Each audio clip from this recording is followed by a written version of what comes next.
हैं ये बहुत ही भयावह स्थिति है। परिवार के महिलाओं की क्या स्थिति है वो देख सकते हैं। पुरुष भी जो है सो उसी प्रकार से रो रहे हैं, उसी प्रकार से उनको याद कर रहे हैं। आप देख सकते हैं काफी भयावह स्थिति जो है यहाँ बनी हुई है।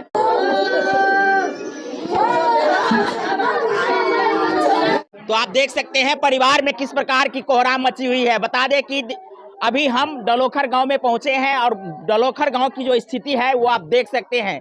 बता दें कि जैसे ही खबर मिली है कि काम कर रहे इस गांव के 3 मजदूर जो यहां से काम करने के लिए मुंबई गए थे, जहां फैक्ट्री में आग लगी थी ना, आग लगने के कारण 3 मजदूरों की मौतें हुई है, जिसमें इस गांव के 3 मजदूर हैं और वो तीनों मजदूर जो है सो इसी गांव के एक ही परिवार के हैं।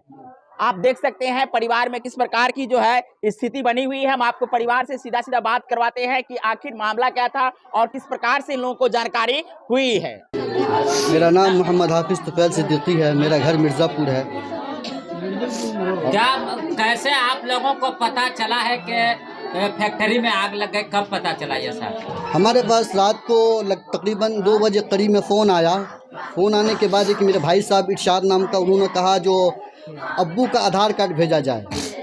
तो मैंने उनसे खामखा कुछ पूछा नहीं। मैंने कहा क्या हुआ है, तो मैंने 2-3 मरतबा पूछने का कोशिश किया। तो कितना देर जाने के बाद बताया सब जल के राख हो गया।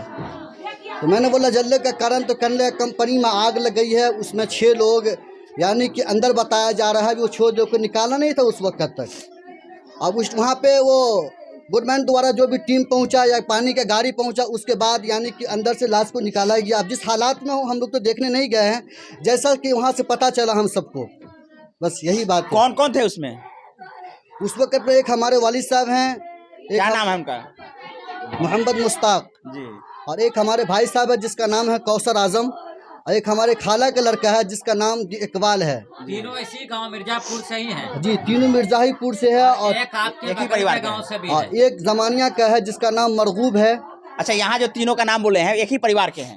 एक ही परिवार के नहीं है, अलग अलग परिवार के। जो मेरे चाचू का लड़का है वो मेरे अपना खास चाचू का लड़के हैं। अच्छा। जी।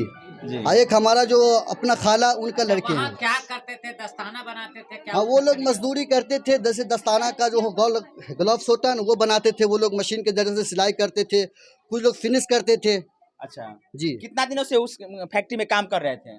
तकरीबन गए हुए अब्बू को लगभग 6-7 महीना हो गया होगा, और बाद बाकी कारीगर कब गए नहीं गए उसका राब्ता मुझे नहीं है। अच्छा। लेकिन वालिद साहब से पहले एक हमारे चाचू का लड़का, उनसे पहले वालिद साहब से पहले वो काम करते थे वहाँ।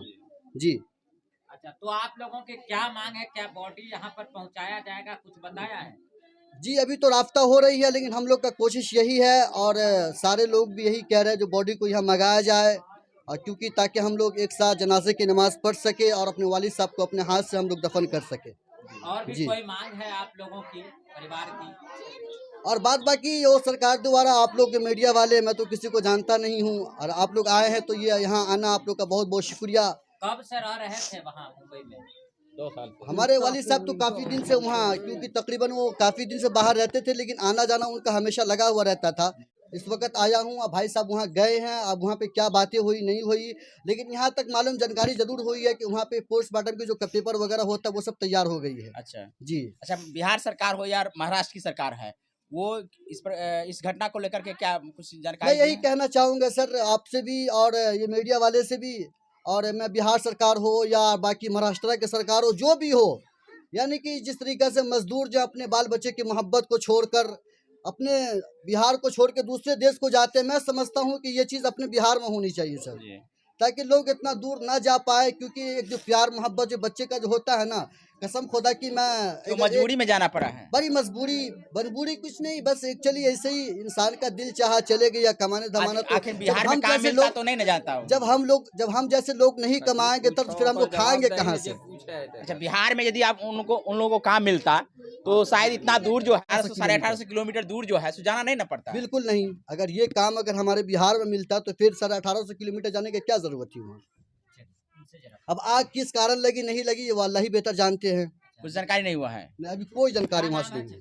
नाम है मोहम्मद तमन्ना। क्या मांग करते हैं? इतनी बड़ी घटना हो मांग गई क्या आपके गांव में? करेंगे? मांग गरीब आदमी है तब ना उतना दूर हम लोग जाते हैं मजदूरी करने। जी बिल्कुल। हाँ? हाँ। तब जाते हैं मजदूरी करने। देखिए जो इसका नतीजा यही निकला कि ये इतना बड़ा ये हादसा हुआ जी हैं। तो इसके बारे में सरकार जो है सो सोचे, हम लोग गरीब आदमी हैं जी। हाँ, बिहार सरकार से क्या मांग करिएगा? जो वो हेल्प करे। आप कोई क्या करेंगे? यही मांगे होगा वही नहीं मांगेंगे। क्या गरीब परिवार से है ये लोग?